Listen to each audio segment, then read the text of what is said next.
What is personal development at work? I'm not really sure. I hear the term all the time, but I'm not exactly sure what it means.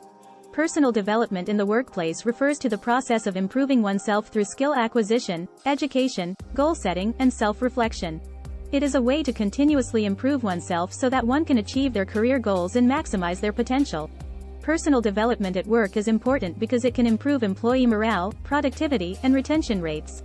Studies show that companies that invest in their employees' personal development tend to have higher employee satisfaction and decreased turnover rates. There are many ways to achieve personal development at work, such as attending training sessions, taking on challenging projects, or seeking out mentorship and coaching. Personal development also involves becoming more self-aware and learning how to receive constructive criticism. By doing so, individuals can identify areas for improvement and work on developing their skills and knowledge. Ah, I get it now.